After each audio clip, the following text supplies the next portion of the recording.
todo momento el señorío, la potestad y la majestad de Jesucristo, porque Él es el único que merece toda la gloria y exaltación. Gracias, Señor, por este tiempo. Gracias porque a pesar de las inclemencias del tiempo, Señor, Tú nos has permitido llegar a este lugar. Estamos aquí para buscar de Ti, Señor, para levantar Tu nombre en alto y decir que el nombre de Jesucristo es el nombre sobre todo nombre. Señor, gracias por nuestras familias, gracias por nuestros trabajos, gracias por todo lo que Tú haces por nosotros. En este momento te decimos que te amamos, Señor, y te pedimos que la palabra de hoy, Señor, nos mueva en todo nuestro interior, Señor, que nos redarguya, que nos lleve al arrepentimiento y nos transforme, Señor, para poder ser hechos conforme a Tu imagen y semejanza. Gracias por todo, Señor. En el nombre de Cristo Jesús, amén y amén. ¿Podemos tomar nuestro lugar? Bueno, pues hoy es una tarde-noche lluviosa,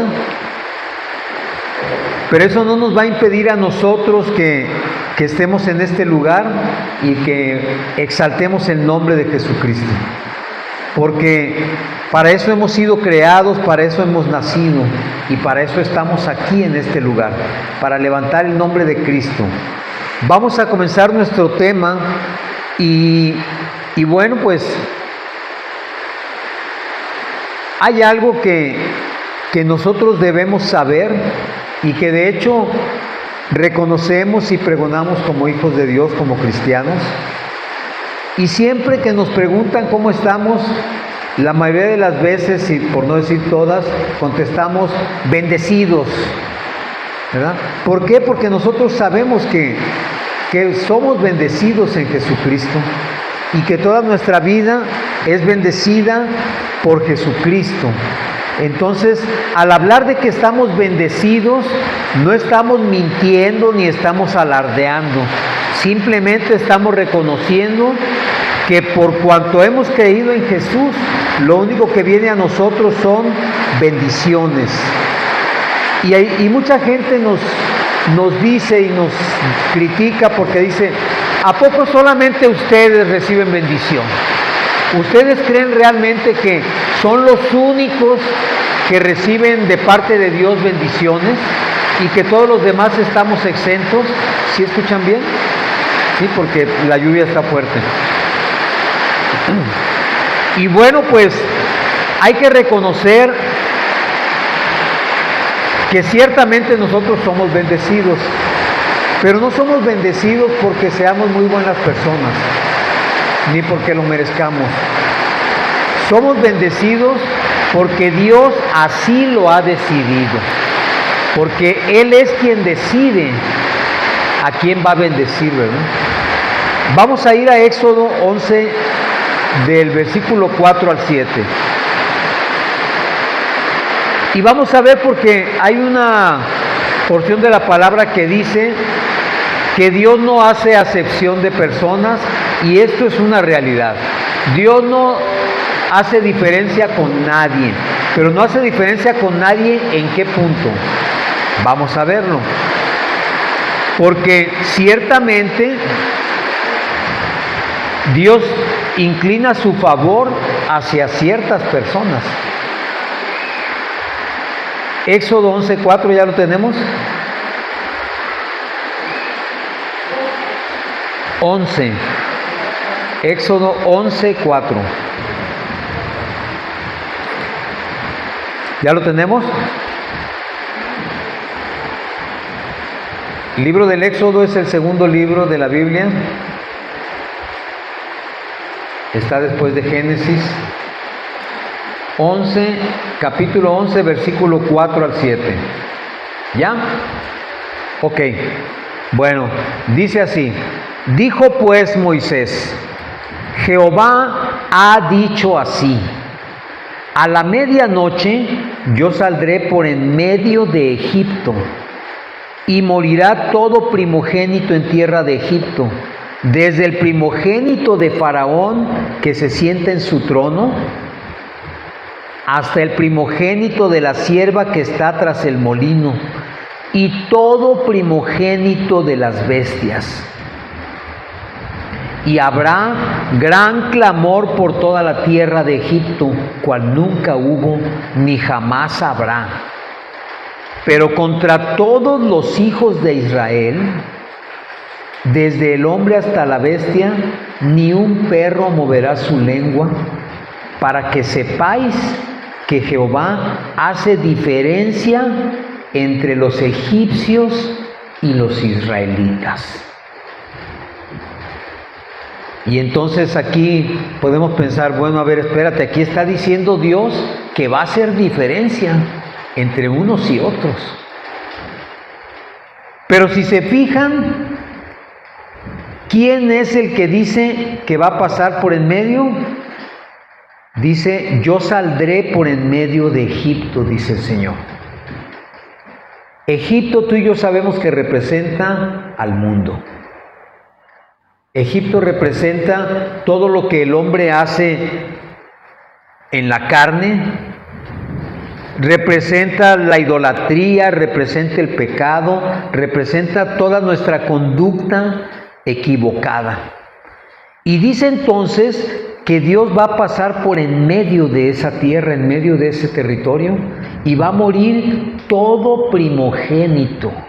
Es decir, el primogénito representa todas aquellas cosas que para nosotros son importantes y valiosas. En todo lo que hemos puesto nuestra confianza, nuestro amor, todo lo que hemos levantado como Dios. Llámese como se llame. ¿Sí? Y dice que entonces va a morir todo primogénito, desde el primogénito de Faraón, del que se siente en el trono, o sea, el que esté en el lugar más alto, hasta el primogénito de quien esté en el lugar más bajo, incluyendo bestias, dice aquí. Y habrá clamor en la tierra de Egipto cual nunca hubo. Es decir, cuando Dios pase por en medio del mundo, habrá clamor. ¿Por qué? Porque todo aquello que representa nuestra atención y nuestro amor a lo que no es Dios, todo eso va a ser eliminado. Y nosotros, como hombres, como personas carnales, a veces amamos tanto las cosas y a las personas que hemos puesto nuestra confianza, hemos puesto todo nuestro amor allí y hemos hecho a un lado a Dios. Pues el Señor dice que el día que Él haga esto, va a haber un clamor tremendo como jamás lo ha habido. Y dice que en su pueblo no va a suceder nada, no van a sufrir nada. ¿Por qué? Porque dice, para que sepan que Jehová hace diferencia entre los egipcios y los israelitas. ¿Qué significa esto? ¿Está hablando de un pueblo físico en específico? No.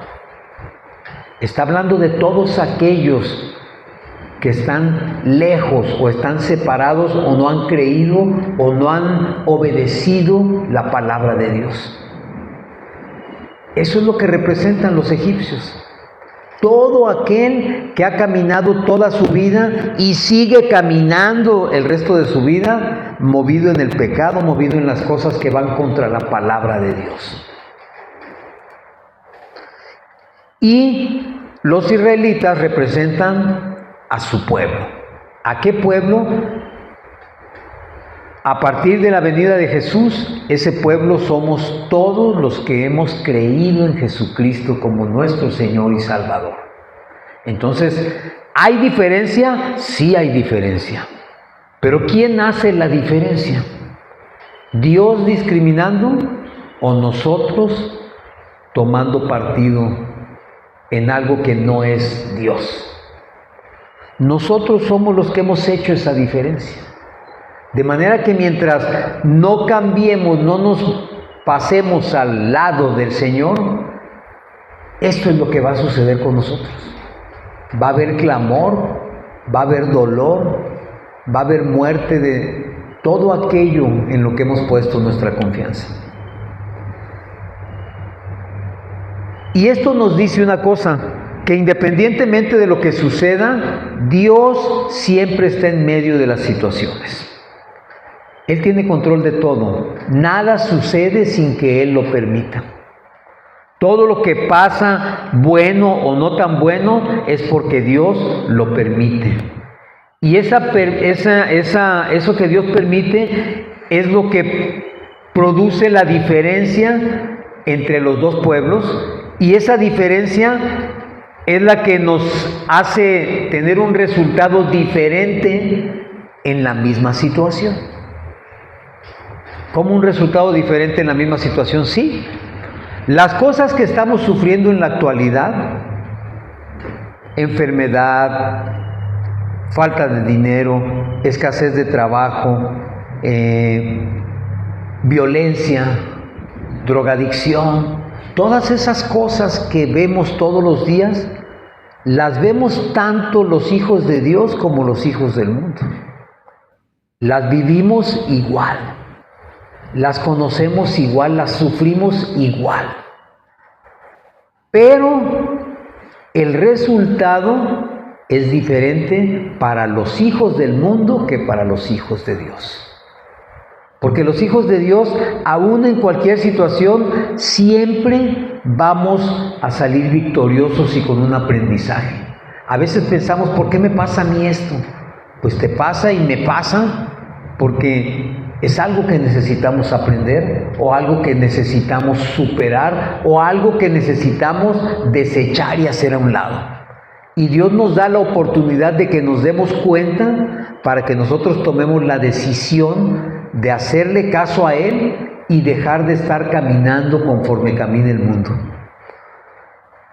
Mientras una parte de la gente experimenta una tragedia total y una ruina total, para el pueblo de Dios el resultado de todo esto siempre será una bendición. Y tú me podrás decir, ¿cómo que una bendición? Pues si a veces no me va tan bien. Pues aunque tú creas que no te va tan bien, si analizas el resultado, te vas a dar cuenta que lo que obtuviste fue una bendición. Porque quizás perdiste algunas cosas, pero ganaste aprendizaje, ganaste distancia, digamos, en lo que has avanzado en tu conocimiento de Dios. ¿O te has dado cuenta de que simple y sencillamente que mientras confíes en ti, te va a seguir yendo mal hasta que entregues tu confianza completa a Dios? Hasta entonces, esa situación que para todos puede ser mala y desastrosa, para ti no lo será. Y no es que sea agradable estar enfermo o tener carencias o cualquier cosa de esas, pero simplemente cuando tu confianza está en Dios y tú reconoces que Él controla todo, lo platicábamos ayer en la célula, hay paz en tu corazón. Y si hay paz, hay victoria. Aun que la situación no sea como uno quisiera que fuera. ¿Y por qué decimos esto? Porque dice la palabra en Efesios 1, versículos del 3 al 6. Efesios 1.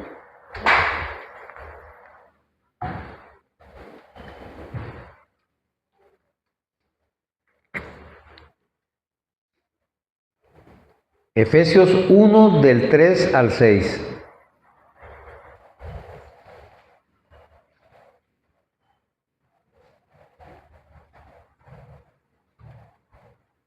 ¿Ya lo tenemos? ¿Sí? Ok. Dice Efesios 1 del versículo 3 al 6. Bendito sea el Dios y Padre de nuestro Señor Jesucristo, que nos bendijo con toda bendición espiritual en los lugares celestiales en Cristo, según nos escogió en Él antes de la fundación del mundo, para que fuésemos santos y sin mancha delante de Él, en amor, habiéndonos predestinado para ser adoptados hijos suyos por medio de Jesucristo, según el puro afecto de su voluntad, para alabanza de la gloria de su gracia, con la cual nos hizo aceptos en el amado. Fíjense bien cómo dice la palabra aquí, que Dios nos bendijo con toda bendición espiritual en los lugares celestiales en Cristo. Es decir, que nuestra bendición viene por medio de Jesucristo. Y esa bendición ya nos fue dada por Dios. ¿En dónde? En los lugares celestiales. ¿Qué significa esto? Antes de que tú y yo viniésemos a este mundo, ya teníamos la bendición sobre nosotros. Y dice enseguida que Él nos escogió en Él, es decir, en Jesucristo, antes de la fundación del mundo. Fíjense bien qué tremendo está esto, porque ¿qué quiere decir esta palabra? Que tú y yo estábamos en Cristo antes de que el mundo fuese hecho. Y desde allí Dios ya nos había escogido. Y entonces tú podrás decir, si Dios me escogió desde entonces, ¿por qué tuve que pasar todo lo que pasé? O lo que estoy pasando. ¿Por qué tuve que equivocarme de la manera en que me equivoqué? ¿Por qué tuve que caminar de la manera en que caminé?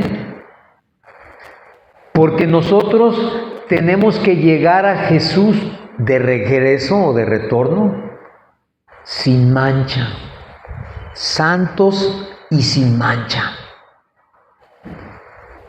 Y santos, yo sé que tú sabes lo que significa. Santo significa apartado para Dios, escogido para Dios. Y si la palabra dice que tú y yo fuimos escogidos, quiere decir que tú y yo fuimos santificados, fuimos hechos santos. Antes ya estábamos escogidos para Dios. Por eso es que Dios permite que sucedan las cosas que nos suceden, porque tenemos que pasarlas para poder salir de esa situación y ser santificados. Y entonces mucha gente podrá pensar, pues ¿cómo vas a ser santo si fuiste tan malo o te equivocaste tanto? Porque precisamente en el momento de decidir tú que Jesús es tu Señor, tú estás renunciando a todo eso para caminar de hoy en adelante en una nueva vida en Cristo Jesús. Y vamos a ser presentados delante de Él santos y sin mancha. Toda la mugre que acarreamos en nuestra vida nos va a ser quitada.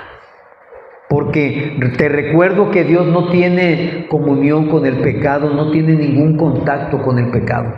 Para estar delante del Señor no podríamos hacerlo, porque Él no tiene contacto con el pecado. Y a veces el mundo nos enseñó que no pasaba nada si pecabas, pues total. Ibas al templo, orabas o rezabas un rato y ya. O te confesabas y ya. No pasó nada. Ese no era tanto el problema. El problema era que eso no te servía absolutamente de nada y volvías inmediatamente a tu conducta normal. ¿Cuánto duraba esa conversión o ese cambio? Nada más lo que durabas tú en el templo. Es el único tiempo que duraba. Pero cuando esa conversión sigue o continúa, entonces estás caminando en un camino que nos va a llevar a esa santidad que Dios exige para poder estar en su presencia.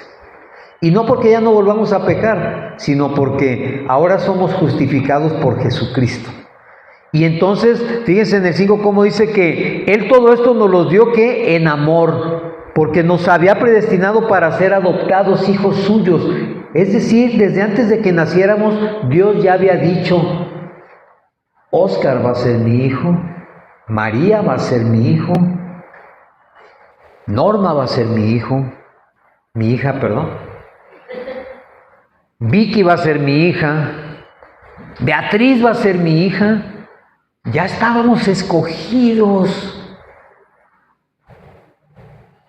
Sí, dije María. Es que es María Elizabeth. Él ya nos había escogido. ¿Te das cuenta qué privilegio tenemos? Antes de venir al mundo ya habíamos sido escogidos por Dios. Y entonces, ¿por qué vinimos al mundo y nos equivocamos? Pues porque precisamente somos una raza caída. Y cuando vinimos al mundo, nos comportamos igual que todo el resto del mundo. Pero la diferencia vino cuando Jesús entró en nuestra vida. Y es entonces cuando tú y yo volteamos al Señor, le hemos pedido perdón, nos hemos arrepentido sinceramente de nuestra conducta y entonces hoy hemos sido santificados.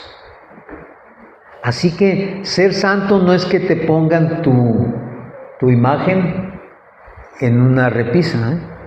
Imagínate, alguien pensará, pues si eres santificado, entonces va a estar tu figurita allí en una repisa, ¿verdad? No, eso no es ser santificado.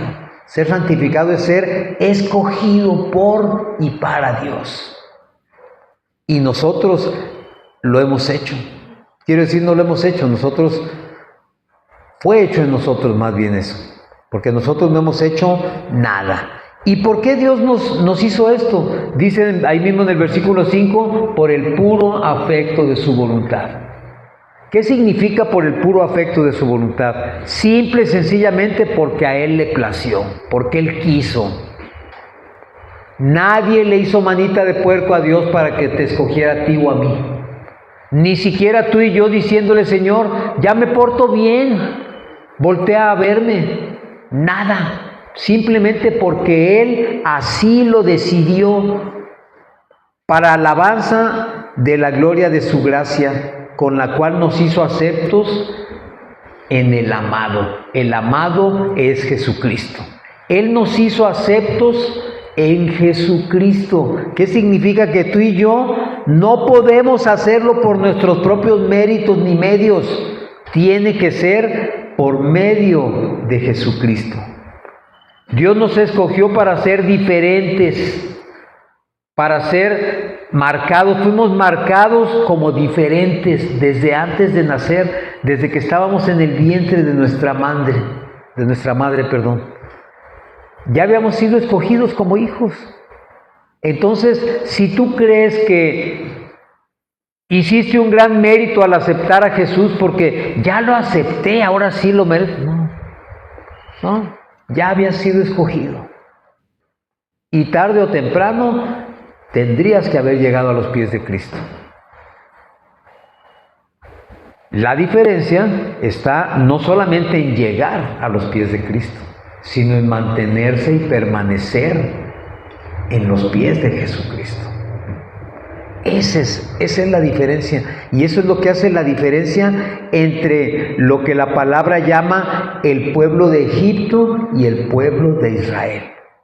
Los hijos del mundo y los hijos de Dios. Eso es lo que hace la diferencia realmente. Dice en el Salmo 139, 16, dice, mi embrión vieron tus ojos, y en tu libro estaban escritas todas aquellas cosas que fueron luego formadas sin faltar una de ellas. Te digo que Dios nos conoce desde antes de la fundación del mundo. 139, 16. Salmo 139, versículo 16. Esto significa que si alguna vez tú pensaste que naciste por accidente, que viniste al mundo por un error, te quiero decir que no fue así. Cuando tú fuiste concebido, Dios estaba mirando tu embrión. Y en ese embrión Él fue poniendo cada cosa. Si tú has tenido estudios o has visto alguna clase de anatomía, desde que un hombre o una persona es concebida, desde ese mismo momento, dos células que se unen empiezan a multiplicarse y empiezan a formar un embrión, y en ese embrión van formándose tus manos, tus dedos, tus piernas, tus pies, tus ojos. Cada parte de ti se va formando de manera perfecta, porque Dios está supervisándolo. Entonces, por cuanto somos de alguna manera físicamente y estamos bien hechos, unos más guapos que otros, pero bien hechos, eso significa que tú y yo fuimos, pues podríamos decir, fuimos hechos a mano por Dios. Dios nos hizo cada parte de nuestro cuerpo, de nuestro ser. ¿Por qué? Porque Él estuvo al pendiente de nosotros desde ese momento. Y esa diferencia que Dios hace entre los dos pueblos no es porque seamos más valiosos que nadie. No es porque, tú vales más que ellos. No, no es por eso. Es porque Dios en cada uno de nosotros ha puesto un propósito específico. Y ese propósito, por cuanto Dios no miente y Dios es fiel, se tiene que cumplir. Se tiene que cumplir. Entonces, ¿qué sucede? Que muchas veces nuestra vida va totalmente en contra de ese propósito que Dios puso en cada uno de nosotros. Pero Dios se encarga de que lo que te sucede te lleve a cumplir el propósito que Él puso para tu vida. ¿Y cómo voy a saber yo cuál es ese propósito? Porque quizás el pastor insiste, está dale en que yo tengo que venir y tengo que servir y tengo que participar. Y si no es ese mi propósito, bueno, yo no lo conozco, pero Dios sí lo conoce. Y si tú quieres saber cuál es tu propósito en esta vida, a qué has venido, pregúntaselo a Dios. Pídele que te lo muestre. Porque yo te aseguro que, como dicen comúnmente, de oquis no viniste. De oquis no estás aquí. Hay un propósito para tu vida. Y no importa tu edad, y no importa si estudiaste o no estudiaste, si te crees o no te crees inteligente. Dios permite entonces que muchas circunstancias sucedan para mostrarte ese propósito y el camino que Él tiene para ti en específico. El problema es que muchas veces nosotros nos resistimos a ese propósito. Pero Dios es fiel. Dios no falla y Dios, no hay nada ni nadie que pueda impedir que Dios cumpla lo que Él prometió y lo que Él puso como propósito en nosotros. A veces nos vamos a tardar más. A veces vamos a sufrir mucho por nuestra propia resistencia. Pero como dicen, de que lo hace, lo hace. Porque no hay nadie que pueda desviar el propósito de Dios. Entonces, ya dijimos que Él tiene un propósito y ese propósito es conforme a su voluntad.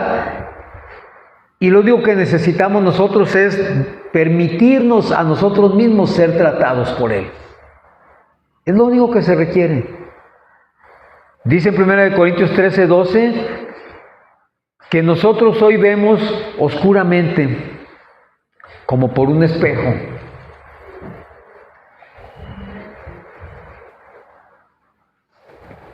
Primera de Corintios 13:12.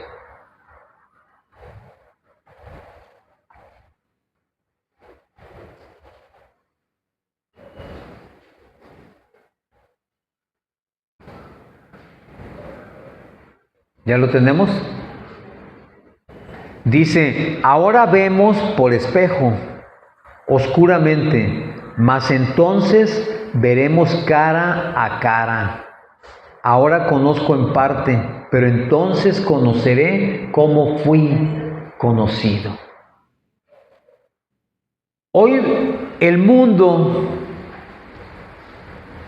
con su vorágine, el mundo con sus ideas, el mundo con sus ideologías, puede hacer que nosotros no podamos ver las cosas como son. Y por eso dice la palabra que vemos como por espejo. Porque vemos un poquito o podemos ver un poco de lo que somos. Como cuando tú te estás peinando en el espejo, te ves, sabes que eres tú, el que está reflejado allí. Pero, por decirlo técnicamente o realmente, lo que ves en el espejo no eres tú. Tú estás de este lado. Estás viendo un reflejo o una parte de ti, y eso es lo que vemos en nuestras vidas. Nos conocemos en parte, aunque creamos conocernos realmente. Pero dice la palabra que va a llegar el momento en que veamos cara a cara cómo fuimos conocidos.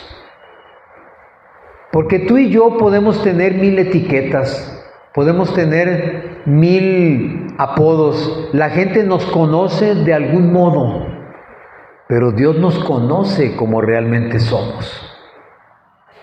Y dice que en ese momento vamos a darnos cuenta cómo Dios nos conoció y nos vio desde un principio. ¿Te imaginas?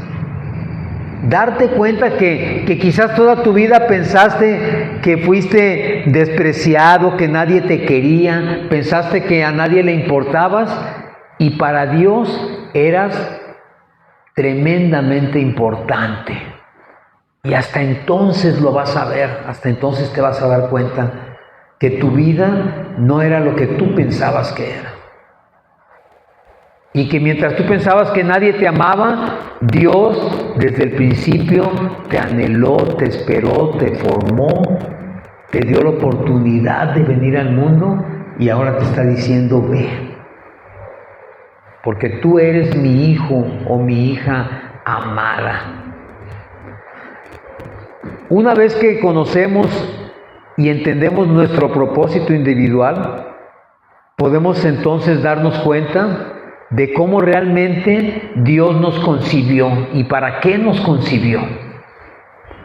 Y vamos a comenzar, cuando seamos conscientes de esto, vamos a comenzar a abandonar todas esas cosas que nos alejaron del propósito. Entonces, si tú te preguntas, ¿por qué no puedo dejar esta adicción? ¿Por qué no puedo dejar esta conducta? ¿Por qué no puedo dejar este vicio?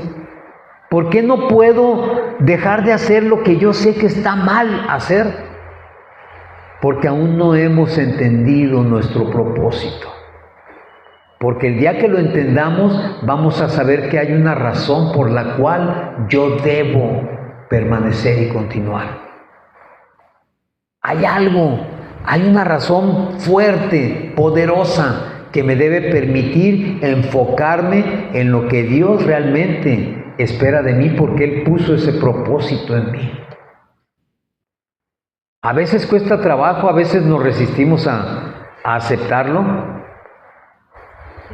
porque no lo conocemos, sencillamente porque no nos vemos en esa situación. Entonces, la diferencia de la que habla Dios no está en las personas, sino en la manera en que nosotros accionamos y reaccionamos frente a ese propósito. Fíjense bien, imagínense que Faraón hubiese hecho lo que Moisés le pedía, porque Moisés fue a hablar con él, porque Dios le dijo: ve y dile a Faraón que deje ir a mi pueblo. Dios le mandó decir con Moisés, pero él, ¿qué hizo? No lo voy a hacer. Recibió el mensaje de Moisés, porque Moisés iba de parte de Dios. ¿Cuántas veces tú y yo hemos recibido ese mensaje de parte de Dios? Por medio de un hermano, por medio de una prédica, por medio de una película que vimos, no sé. Algo sucede y tú te das cuenta, pero no quieres hacerlo. Porque para Faraón, ¿cómo iba a renunciar a millones de esclavos? ¿Cómo lo iba a hacer? ¿Mandé?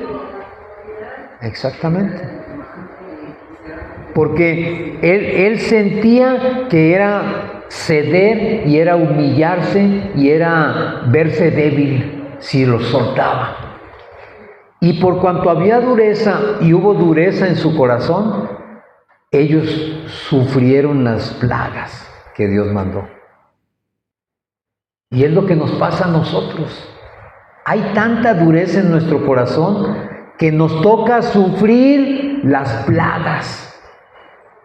Porque dice la palabra que cada plaga que hubo en Egipto no tocó al pueblo de Israel. No lo tocó. Imagínate, cuando hubo la plaga de oscuridad, todo estaba oscuro, pero en las casas de los hijos de Israel había luz. Y en aquel tiempo no había focos, ni había electricidad, ni nada de eso. Entonces, fíjate bien, dentro de toda la oscuridad, en los hijos de Israel había luz. Y hoy sucede lo mismo. En todo lo que sucede en el mundo, para los hijos de Dios hay luz, hay esperanza, hay paz. Entonces, si yo no estoy teniendo esa paz, esa seguridad, esa esperanza, quiere decir que sigo resistiéndome al propósito de Dios. Y Dios ya me lo dijo, no una vez, sino varias veces. ¿Qué tengo que esperar? ¿A la muerte de esos primogénitos? ¿A la plaga mayor? Cuando Dios me está dando la oportunidad, hazlo. Conviértete. Arrepiéntete. Cambia tu vida. Fueron 10 plagas. Cuando una persona acepta a Jesucristo como su Señor y decide caminar en sus caminos, toda brecha, toda línea de separación, todo aquello que impide o que estorba, todo muro que se levante en medio, se derriba. Y al ser aceptados o al ser hechos o recibidos como hijos de Dios, las diferencias se eliminan. Porque no es más hijo el pastor que el congregante, ¿eh? No es más hijo el varón que la mujer. No es más hijo el viejo que el joven. Todos los que reciben a Jesucristo somos hijos. En la misma medida. Entonces, dice la palabra en Gálatas 3:28, que ya no hay judíos, ni griegos, ni esclavos, ya no hay hombres ni mujeres, porque todos nosotros somos uno en Cristo. ¿Te das cuenta? O sea, no es más hijo el que viene todos los domingos, ni es más hijo el que tiene más tiempo en la iglesia, ni es más hijo el que se sabe la Biblia de memoria. Es hijo todo aquel que ha confesado a Jesucristo como su Señor y Salvador. Dice la palabra que a quienes le recibieron, a quienes creyeron en su nombre, no dice los que se aprendieron la Biblia de memoria.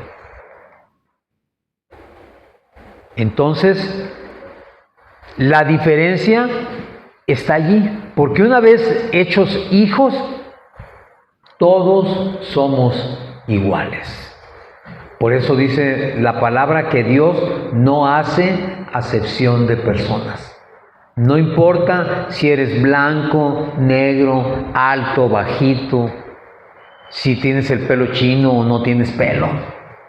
No importa si eres hombre o mujer. No importa si naciste en Rusia o en Sinaloa o en Guadalajara. No importa nada de eso. Ya no hay diferencia, dice la palabra. Ya no hay judío ni griego. Es decir, todo aquel que acepta a Jesús, Ya no hay esclavo ni libre.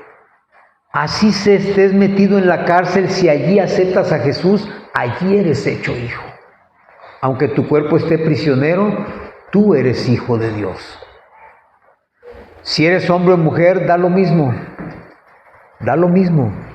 Porque todos, dice, somos uno en Cristo Jesús. Y cuando somos uno en Cristo Jesús, entonces se cumple la promesa de Dios en nuestras vidas. Por eso es que dijimos al principio que nosotros somos conocidos y escogidos. Los hijos de Dios somos conocidos desde antes de que el mundo fuese creado. Y cuando somos hijos, la gracia, la misericordia y el favor de Dios nos cubre y nos sigue. Nos sigue. A donde quiera que vamos, allí va la gracia del Señor. Allí va su misericordia, allí va su favor. Allí van las bendiciones. Dice en Deuteronomio 28 que las bendiciones nos van a seguir y nos van a alcanzar. En el Salmo 23 que dice, ciertamente el bien y la misericordia no me seguirá todos los días de mi vida. Es decir, si yo soy hijo de Dios, si yo soy parte del pueblo, la misericordia, el bien, el favor de Dios me va a seguir a mí. Yo no tengo que ir tras Él. Van a venir detrás de mí. Y no solamente va a venir detrás de mí, me van a alcanzar. Pero voy a estar tan ocupado obedeciendo al Señor y haciendo su voluntad que ya no voy a tener que preocuparme por si voy a recibir o no voy a recibir una bendición. De antemano yo sé que la bendición va a llegar. Y esto nos va a convertir en personas victoriosas. Dice la palabra que vamos de victoria en victoria y de gloria en gloria. Pero eso solo le sucede, mi hermano, a los hijos de Dios. Los hijos de Dios dejamos de caminar en maldición. Dejamos de caminar en condenación. Y comenzamos a andar en bendición y en salvación. Ayer hablábamos sobre la gente que piensa y que se siente o se sabe o se cree que está bajo maldición. Y ¿sabes qué, mi hermano? Si estamos en Cristo Jesús, no podemos estar en maldición. No podemos. Porque Jesús rompe toda cadena de maldición.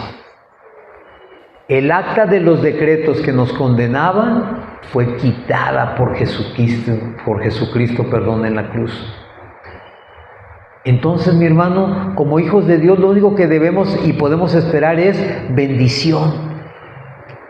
Dice en Romanos 8:1.